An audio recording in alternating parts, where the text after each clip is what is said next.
प्रेक्षको नमस्कार. मी doctor Mangesh P Desai, Ayurvedic diet and lifestyle expert, Yashayu 99 Ayurveda या चॅनेलवर आपणा सर्वांचं सहर्ष स्वागत आहे. आज मी एक महत्वाचा विषय तुमच्या समोर मांडतोय, तो म्हणजे गोदुग्ध म्हणजेच गाईचं दूध. आता पूर्वीच्या काळी ज्या वेळेला ग्रंथांमध्ये हे गुणधर्म लिहिलेले आहेत, आयुर्वेदामध्ये जे गाईच्या दुधांच्या गुणधर्माचं वर्णन आहे ते देशी गाईच्या दुधाचं आहे, यात काही शंकाच नाही.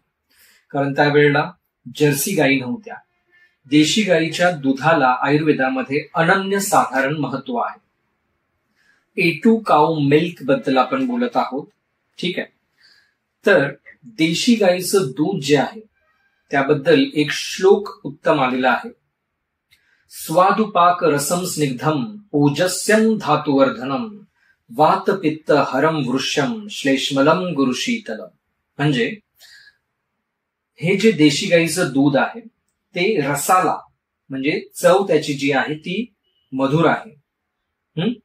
त्याचा विपाक पचनानंतरची जी त्याची चव आहे ती सुद्धा मधुर आहे. स्निग्ध आहे म्हणजे त्यामध्ये स्निग्धता आहे. शिवाय ओजस्य आहे. ओजस्य म्हणजे काय? ओजवर्धन करणारा आहे. आता ओज कशाला म्हणतात ते समजून घेऊया पहिलं. सप्त धातूंचा जो सार असतो त्याला ओज असं आयुर्वेदामध्ये म्हटलं जातं. ओजो बलम उच्चते असं सुद्धा आयुर्वेदामध्ये ओजाची महती वर्णन केलेली आहे, ठीक आहे. तर या ओजावर आपली शारीरिक शक्ती, मानसिक शक्ती सुद्धा अवलंबून असते. शिवाय रोग प्रतिकारक शक्ती सुद्धा अवलंबून असते. ओजाबद्दल नंतर कधीतरी सविस्तर वर्णन करूयात. तोपर्यंत आपण समजून घेऊयात फक्त की हे ओजस्य आहे म्हणजे ओजाला उपयुक्त आहे, ओज वाढवणार आहे. शिवाय धातुवर्धनम म्हणजे काय? रस, रक्त, मांस, मेद, अस्थि, मज्जा, शुक्र असे 7 धातू आपल्या शरीरामध्ये असतात.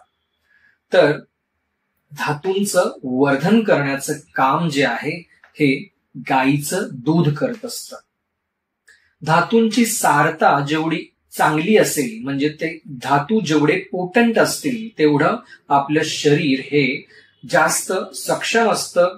म्हणजेच कोणताही त्रास सहन करायला किंवा क्लेशसहत्व जे म्हणतात त्याच्यासाठी म्हणजे फिजिकल मेंटल टॉर्चर जरी किती झालं किंवा एक्झर्शन जरी झालं तरी सुद्धा आपलं शरीर ते पेलू शकतं जर आपले धातू हे सक्षम असतील, सारवान असतील तर, ठीक आहे.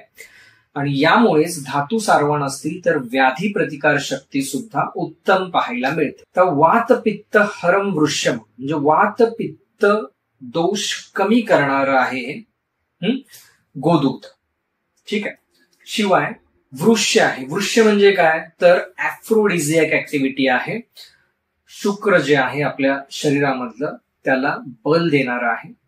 शिवाय श्लेष्मलम. श्लेष्मलम म्हणजे काय? तर कफ दोष, प्राकृत कफदोष वाढवणार आहे.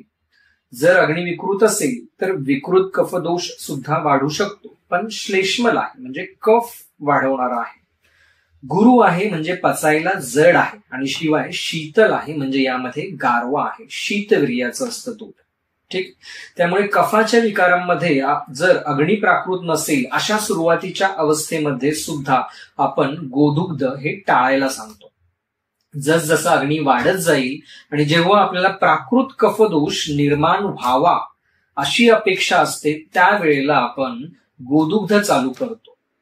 आणि त्याच्या आधी जर अग्नीचा आपल्याला काय संशय असेल तर सिद्ध दूध स्वरूपात आपण गोदुग्ध चालू करत असतो आणि त्याच्यानंतर आपण त्या पेशंटला नॉर्मल गोदुग्धावर आणतो, ठीक आहे. तर हे झालं काही प्रॅक्टिकल नॉलेज. अजून महत्वाची गोष्ट जर बघायची गेली तर बरीचशी शुक्रधातू वर्धन करणारी, शुक्रधातूंची पोषण करणारी जी औषधं आहेत हे गोदुग्धातून दिली जातात. कारण गोदुग्ध स्वतः वृक्ष आहे. त्यामुळे गोदुग्धाच्या अनुपानातून जर ही औषधं दिली तर ती अजून चांगल्या रीतीने काम करतात आणि त्याचा रिझल्ट खूप चांगल्या पद्धतीने पाहायला मिळतो.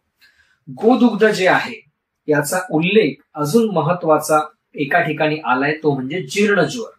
जीर्णज्वर म्हणजे काय? तर क्रॉनिक फीवर किंवा अंगात मुरलेला हाडीताप असं काही आपण त्याला सामान्य परिभाषेत बोलतो. तर जीर्ण ज्वरामध्ये सुद्धा गोदुग्धाचा सिद्ध दुधाच्या स्वरूपात उपयोग आलेला म्हणजे क्षीरपाक कल्पनेने त्याचा उल्लेख आलेला आहे. औषधी सिद्ध गोदुग्ध जर आपण जीर्ण ज्वरामध्ये वापरलं तर पुन्हा पुन्हा येणाऱ्या ज्वरापासून आपल्याला लवकर मुक्ती मिळते, कारण आपल्याला धातूंचं बल वाढवणं जे अपेक्षित असतं, रसायन कर्म जे अपेक्षित असतं जीर्ण ज्वरामध्ये, ते गोदुग्धामध्ये ती औषधी वापरून क्षीरपाक पद्धतीने जर आपण दिलं, म्हणजे उदाहरण घ्यायचं झालं, समजा 1 कप दूध, 1 चमचा औषध, 1 कप पाणी असं एकत्र करून 1 कप पाणी उडवायचं, म्हणजे उकळी आणून उडवायचं आणि ते 1 कप दुधामध्ये सर्व अंश त्या औषधाचा उतरतो आणि अशा पद्धतीने क्षीरपाक विधीने जर आपण गोदुग्ध सेवन केलं, औषधी सिद्ध गोदुग्ध, तर त्याचा फायदा जो आहे तो जीर्ण ज्वरामध्ये फार उत्तमरित्या होताना दिसतो. म्हणजेच काय, तर जेव्हा आपल्याला जीवनीय गुण पाहिजे असेल त्यावेळेला सुद्धा आपण याचा उपयोग करू शकतो. गोदुग्धाबद्दल अजून आपण सविस्तर जाणून घेऊया. त्या गोदुग्धाच्या गुणधर्मांमध्ये काही गोष्टी आपण बघूया. गोदुग्ध हे मेध्य आहे, म्हणजे बुद्धीसाठी पोषक आहे, बल्य आहे, शारीरिक आणि मानसिक ताकद वाढवणारा आहे, शिवाय स्तन्यकर आणि सर आहे, म्हणजे ब्रेस्ट मिल्क वाढवण्याची त्यामध्ये क्षमता आहे. बऱ्याचदा आजकाल स्त्रियांमध्ये असं बघायला मिळतं की गर्भ हा नॅचरली म्हणा, म्हणजे सीझर होऊन असेल किंवा फुल टर्म नॉर्मल डिलिव्हरी असेल, त्याच्यानंतर गर्भ जेव्हा बाहेर येतो आणि दूध ज्या वेळेला यायला पाहिजे त्या पद्धतीने दूध येत नाही आणि ब्रेस्ट मिल्कचा अभाव बघायला मिळतो, तर अशा वेळेला सर्वात महत्वाची गोष्ट जी आहे की आपण जर पहिल्यापासून जर त्या मातेने ब्रेस्ट मिल्क यावं म्हणून काही योजना जर केल्या असतील वैद्यांच्या सल्ल्याने, तर त्याचा उपयोग होतो. त्यामध्ये सर्वात महत्वाची गोष्ट आहे की गोदुग्ध सेवन. सुरुवातीपासूनच जर गोदुग्ध सेवन चालू असेल, मग ते औषधी सिद्ध गोदुग्ध असू द्या किंवा एखाद्या कल्प स्वरूपात असू द्या, शतावरी कल्प वगैरे अशा स्वरूपात असू द्या, तर त्याचा उपयोग होणं हे गरजेचं असतं. तर स्तन्यकर गुणधर्म आहे गोदुग्धामध्ये, त्याचा वापर केला पाहिजे. शिवाय सरळ गुणधर्म आहे, म्हणजे पोट साफ करण्याची त्याच्यामध्ये वृत्ती आहे. आता ज्यांचा कोठा नाजूक असतो, त्या मृदुकोष्टी ज्यांना आपण म्हणतो, त्यांना तर साध्या गाईच्या दुधाने सुद्धा जुलाब होताना दिसतात. म्हणजेच काय, गोदुग्ध जे आहे हे याच्यामध्ये पोट साफ करण्याचा सरळ गुणधर्म आहे. शिवाय जीवनीय आणि रसायन आहे. जीवनीय म्हणजे काय, तर त्याच्यामध्ये प्राणतत्व जास्त असतं, त्यामुळे एनर्जी देण्याची क्षमता त्यामध्ये जास्त असते. ठीक आहे. शिवाय रसायन गुणधर्माचा आहे, कारण रस, रक्त, मांस, मेद, अस्थि, मज्जा, शुक्र अशा 7 धातूंना योग्य पोषण देणं, त्यांचं आप्यायन करण्याचं सामर्थ्य त्यामध्ये आहे. अँटीऑक्सिडंट प्रॉपर्टीज आहे.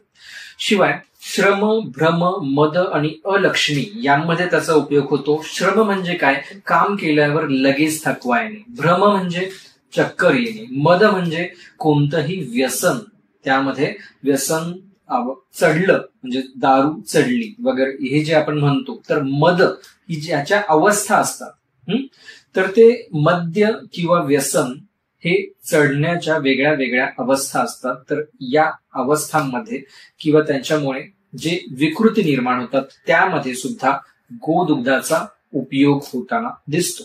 शिवाय अलक्ष्मी. अलक्ष्मी म्हणजे काय, लक्ष्मी म्हणजे मुळात काय, संपूर्ण आरोग्य. अलक्ष्मी म्हणजे काय, अनारोग्य. ठीक आहे. तर अलक्ष्मी नाशनामध्ये गोदुग्धाचा प्रथम क्रमांक आहे. शिवाय अलक्ष्मीचा मी एक वेगळ्या अँगलने सुद्धा असा विचार करतो की ज्या आजारांमध्ये खूप म्हणजे जे खूप चॅलेंजिंग केसेस असतात, शिवाय खूप सहजासहजी बरे होत नसतात किंवा रोगप्रतिकारक शक्ती ज्यामध्ये कमी असते किंवा ऑटो इम्युन डिसऑर्डर्स असतात, तर यामध्ये अलक्ष्मी असा विचार करून अलक्ष्मी निस्सारण करणारी जी द्रव्य आहेत त्यांचा युक्तीने प्रयोग केल्यास खूप चांगला उपयोग होताना दिसून येतो. शिवाय श्वास, कास आणि शतक्षीण यामध्ये तुम्ही गोदुग्धाचा कल्पकतेने उपयोग करू शकता. श्वास म्हणजे काय, कोणत्याही कारणाने दम लागणं, ते सुद्धा खास करून रेस्पिरेटरी डिसऑर्डर्समुळे जर दम लागत असेल तर त्यांचा समावेश श्वास या व्याधीमध्ये होतो. कास म्हणजे काय, खोकला. खोकल्याचेही वेगवेगळे प्रकार आहेत, तर खोकल्यामध्ये गोदुग्धाचा उपयोग होतो. शतक्षीण म्हणजे लंग्स टिश्यूजना इजा होऊन जे काही त्रास होतात, तर ते जे व्याधी आहेत शतक्षीण यामध्ये त्यांचा समावेश होतो. तर श्वास, कास आणि शतक्षीण यामध्ये गोदुग्धाचा सिद्ध औषधी स्वरूपात जर उपयोग केला तर त्याचा उपयोग होताना दिसतो. आणि कालांतराने आपण नॉर्मल गोदुग्धाचा पण उपयोग करू शकतो, परंतु दीपन पाचन सुरुवातीला होणं अपेक्षित असतं. त्याच्यानंतर आपण क्षीरपाक या पद्धतीने गोदुग्धाचा वापर करत असतो आणि नंतर नॉर्मल दुधाचा वापर करतो. ठीक आहे.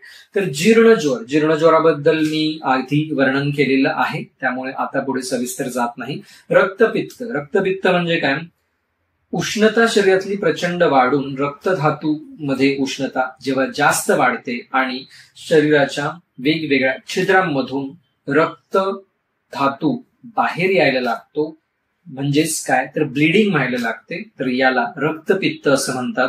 रक्तपित्त व्याधीमध्ये सुद्धा गोदुग्ध खूप उपयोगाचा आहे. शिवाय मूत्रकृच्छ म्हणजे डिफिकल्टी इन मॅच्युरेशन, याच्या ज्या काही कंडिशन्स आहेत त्यामध्ये सुद्धा गोदुग्धाचा उत्तम उपयोग होताना दिसतो. अशा रीतीने गोदुग्ध खूप महत्वाचं आहे. देशी गाईचं दूध, म्हणूनच तुम्ही आजपासून वापरायला सुरुवात करा A2 काऊ मिल्क, आणि जर्सी गाईचं दूध लवकरात लवकर बंद करा. आणि नवीन नवीन विषय घेऊन मी तुम्हाला भेटायला येईनच, परंतु तुमचा उत्स्फूर्त प्रतिसाद बघून मला आनंद तर झाला आहेच, अजून तुम्ही ऍक्टिव्ह होण्यासाठी मी तुम्हाला सांगतोय एक टास्क, कमेंट बॉक्समध्ये तुमचा गोदुग्धाविषयीचा, देशी गाईच्या दुधाविषयीचा काय अनुभव आहे तो लिहा. आणि देशी गायचं दूध हे चांगल्या प्रतीचं मिळणं हे आधी इम्पॉर्टंट आहे. ते मिळालं तरच त्याचा चांगला उपयोग होताना दिसेल. आणि तुम्हाला वेगळा कोणता विषय हवा असेल तर तो कमेंट बॉक्समध्ये लिहा. तोपर्यंत रजा घेतो. धन्यवाद.